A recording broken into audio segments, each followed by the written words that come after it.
Bismillahirrahmanirrahim. Assalamualaikum warahmatullahi wabarakatuh. Bapak Ibu rahimakumullah.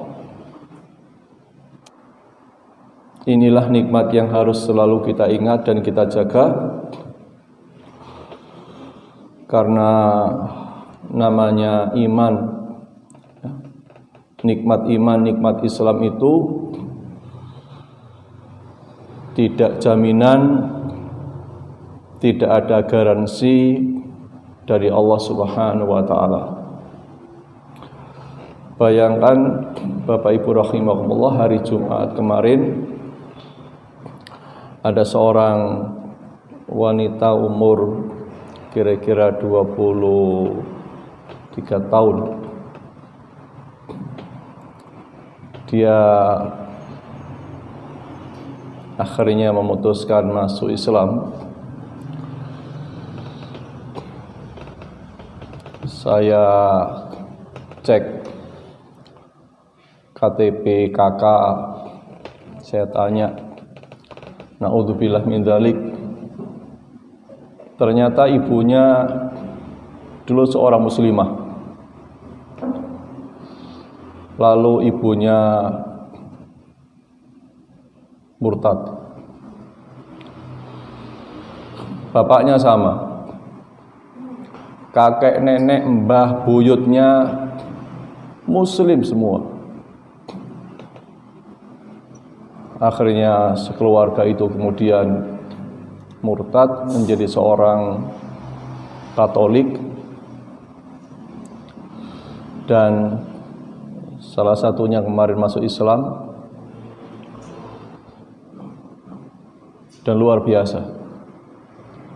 Sempat si anak ini nangis karena saya jelaskan kepada dia, sesungguhnya kalau Anda muslim, keluarga Anda muslim, bapak ibu Anda muslim, akan ketemu di surga.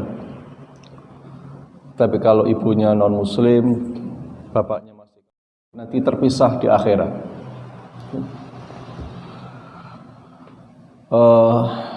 Bapak Ibu rahimakumullah, karena itu kemudian ketika Allah Subhanahu wa taala memberikan kepada kita nikmat Islam, nikmat iman ini harus kita jaga sungguh-sungguh.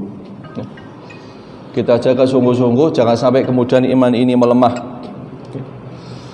Jangan sampai iman itu berkurang, apalagi kemudian hilang sama sekali. Nah, dan bahasan ini adalah bahasan paling penting, karena ini tidak hanya dialami Bapak Ibu oleh orang-orang semacam kita. Bahkan kalau kita ingat kisah sejarah sesudah Rasulullah SAW wafat, pengganti beliau Khalifah Abu Bakar As-Siddiq. Salah satu pekerjaan besar Khalifah Abu Bakar As-Siddiq adalah memerangi orang-orang yang murtad. Seseorang yang ketemu Rasulullah, melihat mukjizat ketika itu,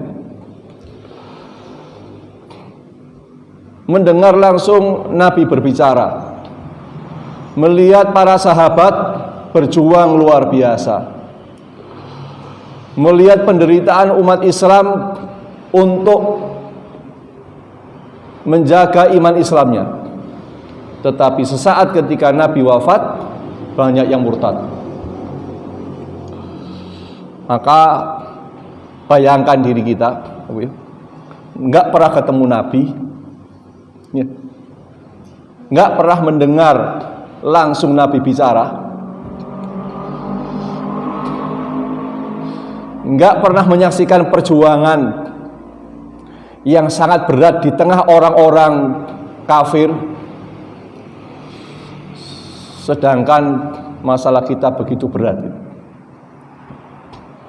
Maka disinilah kemudian pentingnya kita memperhatikan urusan iman dan Islam kita.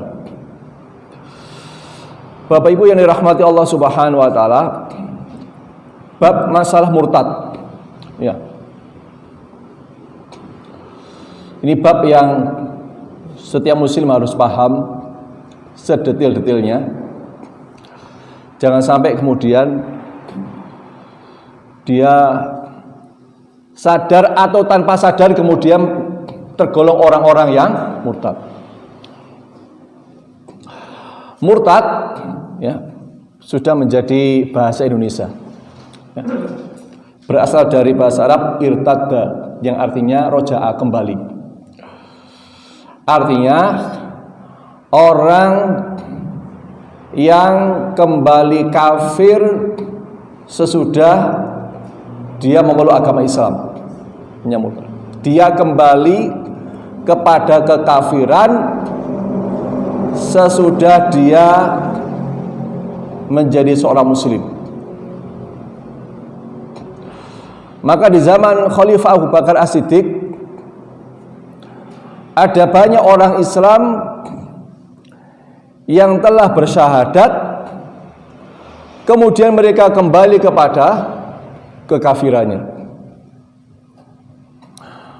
Mereka murtad dan kemudian mereka diperangi. Jadi Bapak Ibu rahimakumullah, Allah Subhanahu wa taala mengingatkan untuk kita semua di dalam Al-Baqarah ya, ayat 217. A'udzu billahi minasy syaithanir rajim. Wa man yartadid minkum 'an dinihi fayamut wa huwa kafirun fa ulaika habitat a'maluhum fid dunya wal akhirah wa ulaika ashabun nari hum fiha khalidun. Kata Allah, barang siapa di antara kalian murtad dari agamanya, kembali kepada kekafiran, fayamut, kemudian mati di dalam kekafiran, wa huwa kafir, mati dalam kekafiran, faulaika habitat a'maluhum, mereka itulah orang-orang yang terhapus amalnya di dunia wal akhirah, dan akhirat. Dan yang ngeri Bapak Ibu, yang ngeri akhir ayatnya adalah wa ulaika ashabun nar hum fiha khalidun, mereka di neraka selama-lamanya, mereka kekal di neraka selama-lamanya. Jadi ini bahayanya murtad ya. Seluruh amalnya di dunia terhapus, semuanya sia-sia, dan mereka kekal di neraka. Na'udzubillah min dzalik. Nah, Bapak Ibu yang dirahmati Allah Subhanahu wa taala, macam-macam perbuatan, macam-macam kemurtatan, macam-macam kemurtatan. Yang pertama, orang murtad itu bisa karena ucapan ya. Jadi murtad itu bisa karena ucapan. Maka seorang muslim harus berhati-hati menjaga setiap kalimat yang keluar dari lisannya. Jangan sampai kemudian dia bermudah-mudah berbicara pada perkara-perkara yang bisa menjadikan dia orang-orang yang murtad. Misalnya, Bapak Ibu rahimakumullah, sekarang bulan Juni Dzulqa'dah. Nanti Juli, Agustus, September, Oktober, November, Desember. Nah, nanti akan ramai lagi pembicaraan soal ucapan Natal. Ya. Nanti akan muncul lagi orang menggampang-gampangkan urusan ucapan selamat Natal. Ya. Maka ini seseorang bisa masuk jatuh kepada kemurtatan ketika dia tidak menjaga lisannya. Kenapa? Karena Allah Subhanahu wa taala menjelaskan misalnya dalam surat Al-Maidah ayat 72 tentang urusan ucapan. Laqad kafara alladzina qalu innallaha wal masihu ibnu Maryam. Laqad kafara, sesungguhnya telah kafir, ya.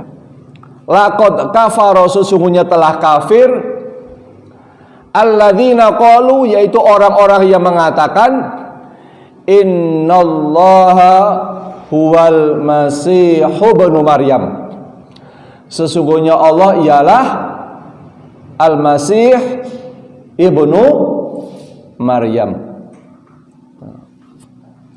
Jadi kalau ada seorang muslim mengucapkan selamat Natal, selamat kelahiran Yesus, yang dalam keyakinan orang-orang Nasrani dianggap sebagai Tuhan,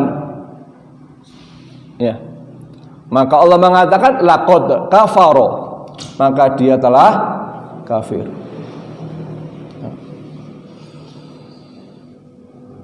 Ini contoh seseorang bisa jatuh kepada kekafiran karena ucapan. Dan jangan pernah kemudian mengatakan kan sekedar ucapan. Bapak Ibu rahimakumullah, ucapan itu bukan persoalan yang mudah. Karena banyak persoalan bisa berubah hukumnya karena urusan ucapan, urusan kata, kalimat. Contoh Bapak Ibu, suami istri sudah menikah sah, bisa jadi haram kalau nggak menjaga ucapannya. Misalnya seorang suami gampang ngomong, misalnya kamu saya talak. Ini ucapan, Pak. Tapi gara-gara ucapan itu kemudian hukum berlaku baginya, bukan suami istri. Dan kalau suami istri bisa zina. Itu contoh ucapan. Bapak Ibu rahimakumullah, laki-laki perempuan bisa dihukumi hubungan suami istrinya sah atau zina. Itu bedanya soal ucapan. Kalau dia melakukannya lewat akad nikah yang benar, ijab qabul, ucapan yang betul, sah, halal. Tanpa ucapan, dia berzina, pelacuran, maka dosa. Soal ucapan. Maka hendaknya kita berhati-hati, jangan sampai kemudian bermudah-mudah urusan ucapan. Ya. Nah, Bapak Ibu rahimakumullah. Atau kemudian sebagaimana pernah kita dengar, insya Allah kalau ini juga masih rame-ramenya, ada orang yang mengatakan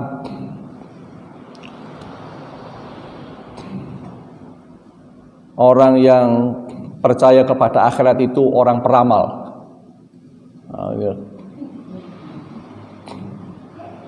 Ya. maka ucapan dia yang menunjukkan bahwa dia tidak percaya kepada kehidupan sesudah kematian, yaitu hari akhirat, kata MH, dia kafir. Dia kafir. Karena seorang muslim ada rukun iman yang 6, tidak percaya salah satunya saja, maka dia kafir. Percaya kepada Allah, nggak percaya kepada malaikat, kafir. Percaya Allah, malaikat, rasul, kitab, nggak percaya kepada akhirat, kafir. Karena di sini urusan surga neraka. Kalau orang sudah nggak percaya surga neraka, itu berat. Nah, itu contoh ucapan. Maka pentingnya kita hati-hati, jangan sampai kemudian keluar ucapan-ucapan yang menjadikan kita ini murtad. Apalagi bentuk kemurtadan. Setelah ucapan, perbuatan. Perbuatan yang menjadikan kita masuk kepada kemurtadan. Misalnya menyembah berhala, ya.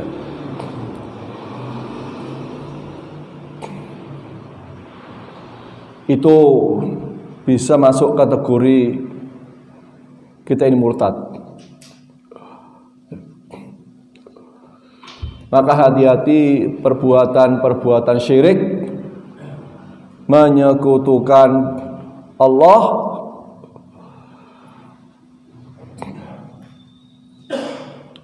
atau perbuatan-perbuatan menghina Islam, ya, menghina Islam. Maka Bapak Ibu rahimahumullah, berhati-hati kita menjaga semua perbuatan kita.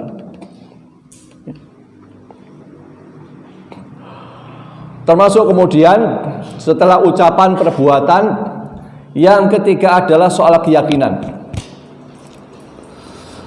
Mungkin ucapan tidak, perbuatan tidak, tapi kemudian kalau hati kita di dalam jiwa kita ini tertanam keyakinan, tidak percaya adanya Allah, bahasa kita sekarang gampangannya PKI, udah murtad. Siapa yang tidak meyakini adanya Allah, walaupun tidak diucapkan, di dalam hati dia mengatakan Allah nggak ada, Tuhan nggak ada. Keyakinan komunis begini ini anti Tuhan, maka dia murtad. Walaupun KTP-nya Islam, kakaknya Islam. Itu. Naudzubillah min dzalik. Ya. Bapak Ibu dirahmati Allah Subhanahu wa taala. Nah, apa penyebab? Ini penting. Apa penyebab seseorang itu bisa murtad? Apa penyebab seseorang imannya bisa hilang? Ini penting. Pertama, ya, menjauh dari suasana imaniyah dalam waktu yang lama. Ya. Jauhnya diri kita dari suasana keimanan, itu bisa menyebabkan iman itu melemah, Islam kita berkurang, bahkan kemudian murtad. Itu yang Allah jelaskan dalam surat Al-Hadid ayat 16. Al-Hadid.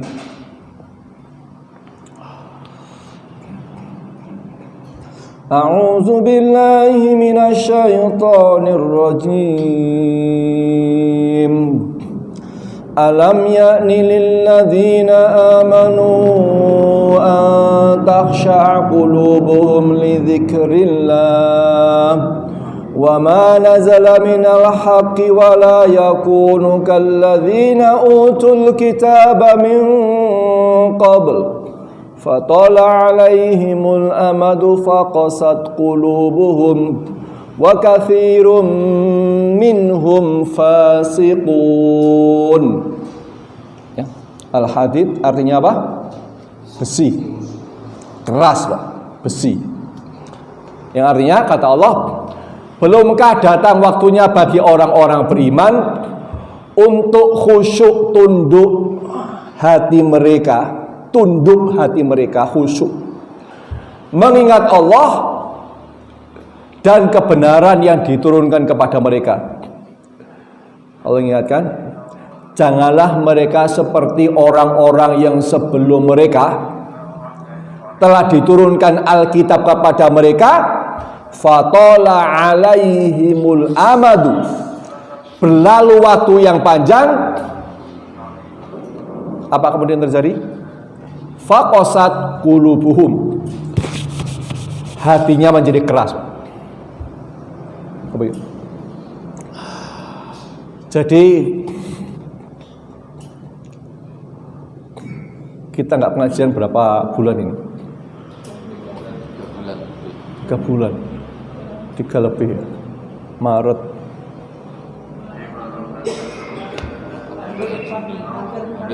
hampir 4 bulan. Iya, demi Allah, ini hati kering, Pak. Itu yang jelasan. Berlalu waktu yang lama, faqasat qulubuhum, hati menjadi keras. Itu Allah ingatkan. Maka pentingnya kemudian kita ini selalu hadir di majelis-majelis imaniyah, majelis yang akan menambahkan kita iman, agar hati ini tidak menjadi keras, Pak. Ya sekali waktu boleh jadi lihat YouTube, Pak, tapi gak menyelesaikan masalah. Jadi butuh majelis ilmu begini. Saya sempat nggak Jumatan berapa kali saya itu. Benar Pak? Oh itu ya Allah, gelisahnya nggak karuan Pak.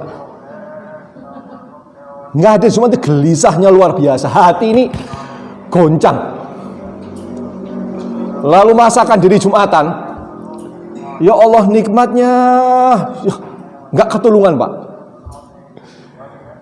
Kalau saya 2 kali nggak Jumatan. Sebenarnya nggak Jumatan terus gimana saya ini? Akhirnya Jumatan dan ya Allah, nikmat, sejuk, adem gitu Pak. Ini pentingnya kita ini hadir di majelis ilmu. Ya. Lalu apa kata Hasan Al-Basri rahimahullah, beliau mengatakan, saudara-saudara seiman bagi kami lebih berharga daripada keluarga. Bayangkan, kata beliau, saudara-saudara seiman bagi kami lebih berharga daripada keluarga. Kenapa? Beliau mengatakan, karena keluarga mengingatkan kami tentang dunia, sedangkan saudara-saudara seiman mengingatkan kami tentang akhirat. Ya. Di sini ingat kebaikan, semangat ibadah, hati mulai adem, pikiran mulai tenang. Nanti pulang ke rumah Pak, suami ingat istri, eling blonjo. Itu pikirannya dunia. Nah, istri pulang ke rumah ingat cucian, sudah dunia lagi. Demi Allah, Bapak Ibu yang pernah haji umroh, udah sampai di sana Mekah Madinah, aduh Pak, sejuk, tenang gitu, nggak mikir apa-apa wis dah. Udah ngambil tawanan hikmat luar biasa. Kenapa? Detik-detik itu yang diingat apa? Urusan akhirat, surga, kebaikan, pahala Allah gitu. Itu aja. Nikmat, Pak. Kalau boleh nggak pulang. Kalau boleh nggak pulang. Itu. Maka pentingnya majelis ilmu itu begitu. Insya Allah. Jadi kalau kita ada begini, ingat kebaikan, ingat surga, ingat kenikmatan gitu.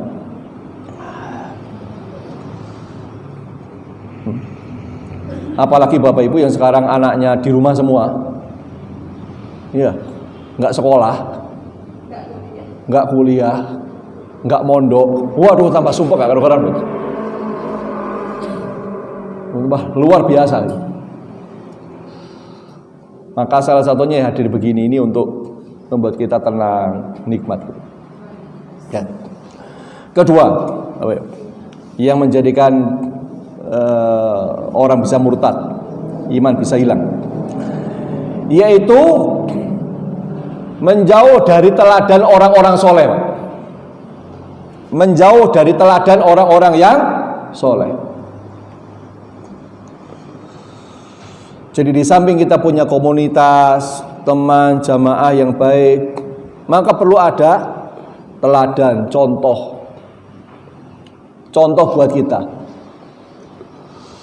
Karena itulah para sahabat mengatakan, ketika Rasulullah SAW wafat dan dimakamkan, apa kata para sahabat? Hati kami mengingkari, mereka gusar karena sang pendidik, pengajar teladan telah wafat. Mereka mengatakan, mereka seperti biri-biri di kegelapan malam. Gelisah, Pak. Ketika Nabi wafat itu,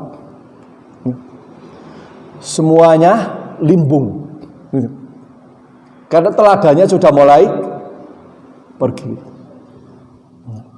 Maka penting kita ini punya teladan dalam hidup kita, contoh dalam kehidupan kita, agar dengan melihat wajahnya kita dapatkan nasihat.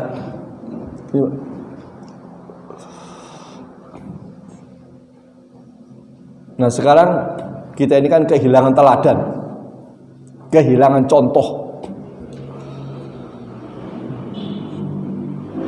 Yang mengaku saya Pancasila, pengkhianat gitu. Susah bahasa Indonesia ini. Cari contohnya susah. Maka umat Islam bersyukur ada contoh teladan terbaik, yaitu Rasulullah Shallallahu Alaihi Wasallam. Ini. Maka cari teladan terbaik untuk kehidupan kita. Nah, Bapak Ibu rahimah, yang berikutnya adalah menjauh dari menuntut ilmu syar'i.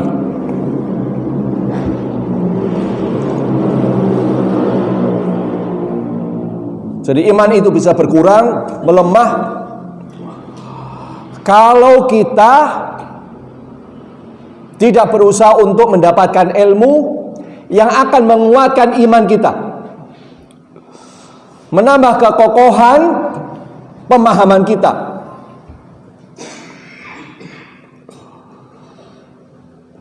Na'udzubillah min dzalik. Bapak Ibu rahmati Allah Subhanahu wa taala, itu ilmu itu penting.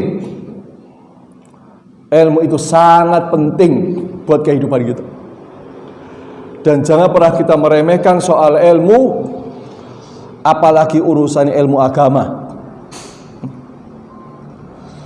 Kita cari dunia boleh, ya, pintar matematika boleh, tapi landasan paling penting urusan agama anak-anak kita, keluarga kita.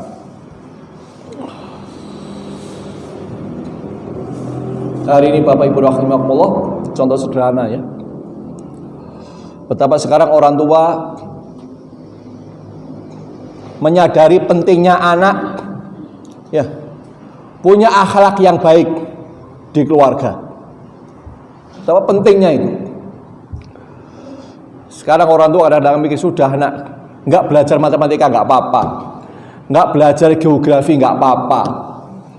Yang penting di rumah akhlaknya baik, sholatnya tekun. Itu aja sekarang orang tua. Udah sekolah nggak bisa, akhlaknya nggak karu-karuan, dengan orang tua nggak sopan, bantah, kadang-kadang gegeran sama orang tua di rumah. Bahkan ada mengatakan sekarang guru di rumah lebih kejam daripada guru di sekolah. Ini saking sumpeknya banyak orang tua lihat anak-anaknya gitu. Dan ini memang Bapak Ibu rahimakumullah, mendidik anak itu adalah kewajiban orang tua memang. Mendidik anak kewajiban orang tua. Maka didik anak-anak kita urusan agamanya. Maka setiap pagi kita disuruh berdoa, Allahumma inni as'aluka ilman nafi'an wa rizqan thayyiban wa amalan mutaqabbalan. Ilmu, cari ilmu. Dan kebutuhan kita akan ilmu jauh lebih banyak dibandingkan kebutuhan kita atas minum dan makan. Makan minum sehari mungkin ya 2-3 kali cukup. Selesai. Ilmu, setiap nafas kita butuh ilmu. Setiap nafas kita butuh ilmu. Setiap gerak butuh ilmu. Bangun tidur ada ilmunya. Masuk kamar mandi kaki kiri dulu. Betul. Berdoa, keluar berdoa. Naik kendaraan berdoa. Ilmu ya, supaya hati ini semakin yakin kepada Allah Subhanahu wa taala. Maka Bapak Ibu kalau nggak punya ilmu jadinya murtad. Menggampangkan. Na'udzubillah min dzalik. Ya. Kemudian yang berikutnya Bapak Ibu adalah keempat, larut dalam urusan dunia berlebih-lebihan ya. Larut dalam urusan dunia berlebih-lebihan itu bahaya.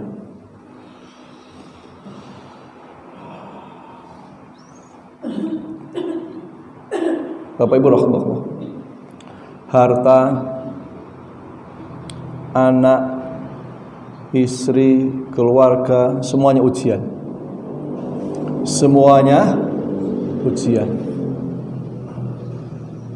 Jangan sampai kemudian hati kita ini tersandera oleh dunia.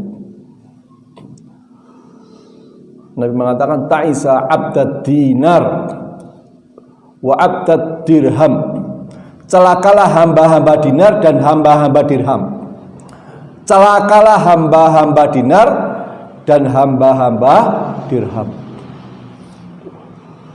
Ya, cari dunia boleh, nggak dilarang, tapi jangan berlebih-lebihan urusan dunia.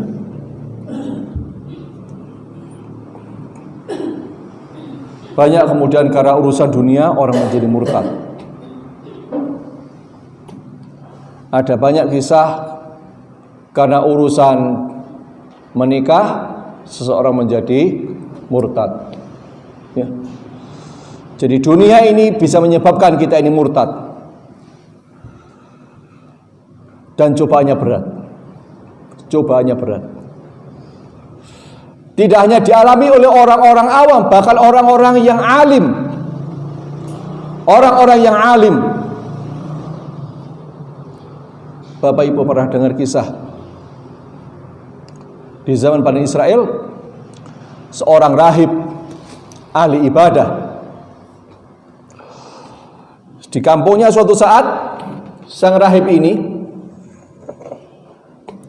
kedatangan 3 orang laki-laki.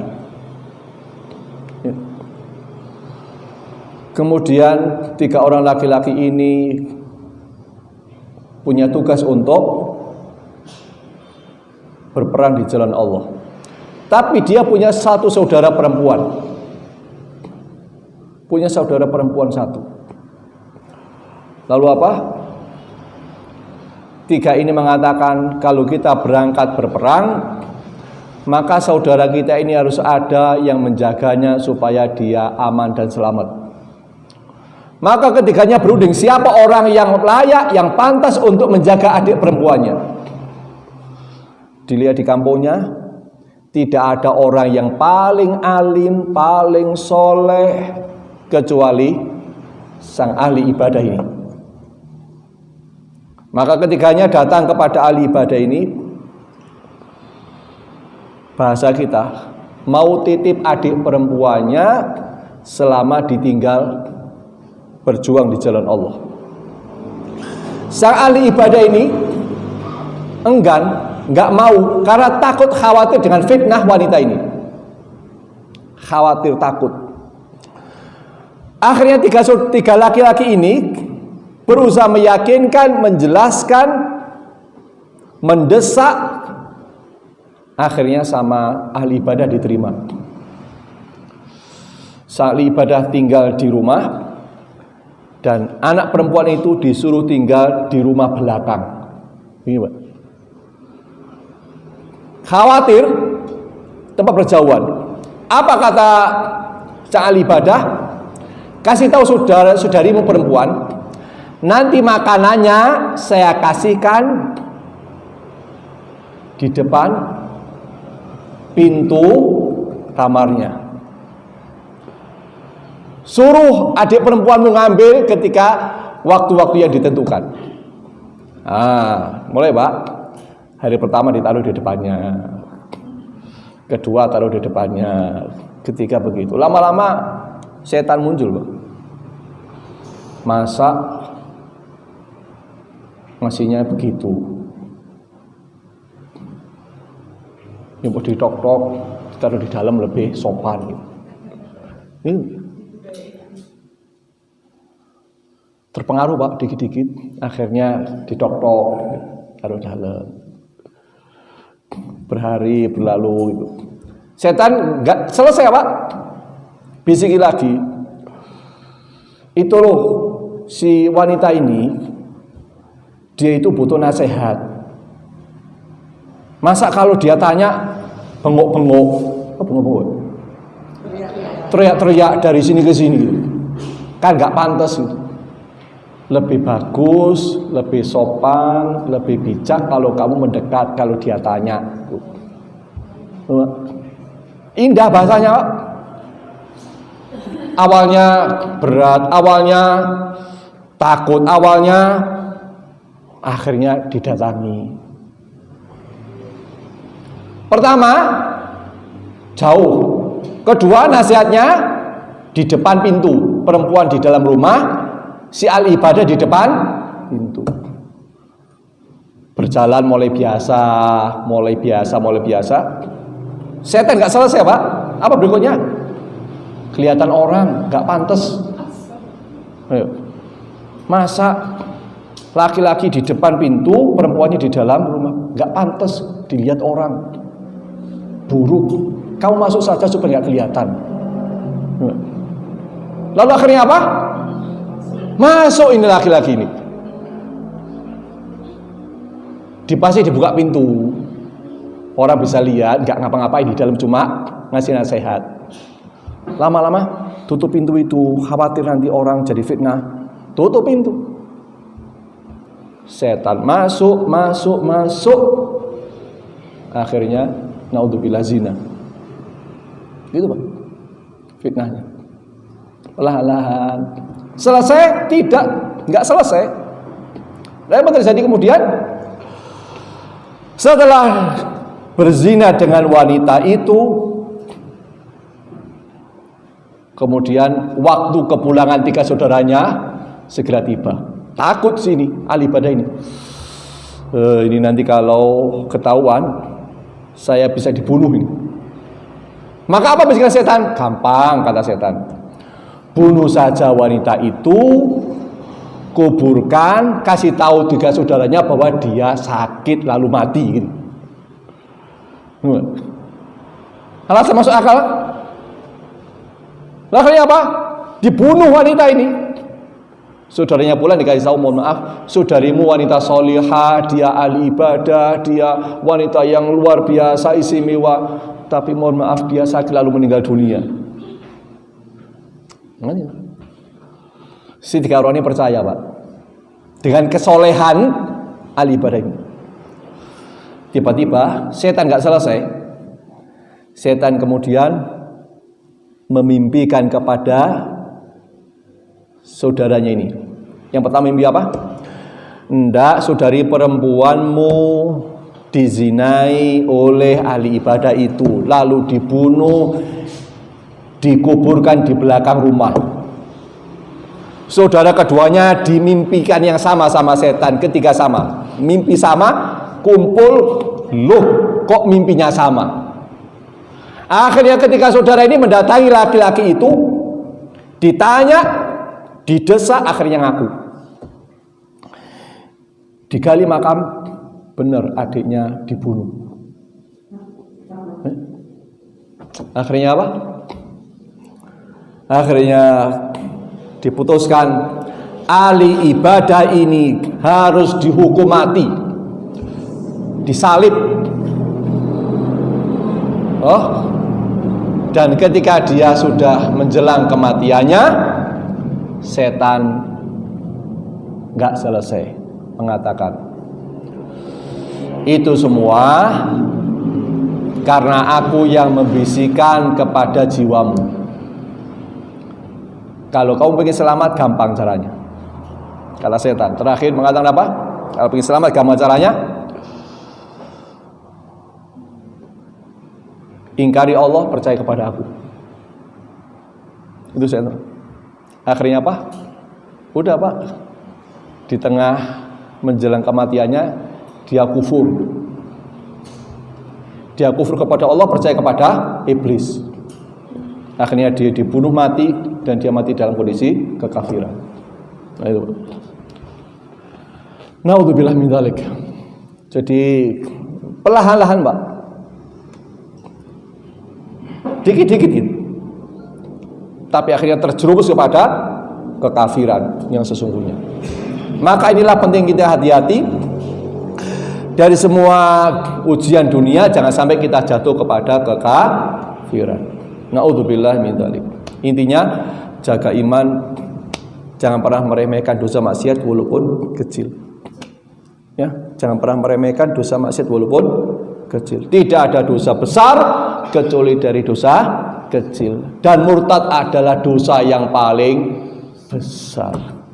Wallahu a'lam bishawab. Bapak Ibu yang rahmati Allah, saya kira itu yang bisa disampaikan pagi ini. Ada kurang lebihnya mohon maaf. Ya. Mudah-mudahan jadi ilmu yang manfaat buat kita semua. Mudah-mudahan Allah wafatkan kita husnul khatimah. Mudah-mudahan keluarga kita Allah wafatkan husnul khatimah. Kita tutup dengan bersama-sama berdoa kepada Allah. Mudah-mudahan doa kita dikabulkan Allah Subhanahu wa taala. Bismillahirrahmanirrahim. Allahumma shalli wa sallim wa barik ala nabiyyina Muhammadin. Walhamdulillahirabbil alamin. Allahumma inna nas'aluka ridhaka wal jannah. Allahumma inna nas'aluka ridhaka wal jannah wa na'udzu bika min sakhatika wan nar. Allahumma inna nas'aluka husnal khatimah wa na'udzu bika min su'il khatimah. Rabbana atina fid dunya hasanah. Rabbana atina fid dunya hasanah wa fil akhirati hasanah wa qina adzabannar. Allah. Subhana rabbika rabbil izzati amma yasifun wa salamun alal mursalin walhamdulillahi rabbil alamin. Hadanallahu wa iyyakum ajma'in. Wassalamualaikum warahmatullahi wabarakatuh.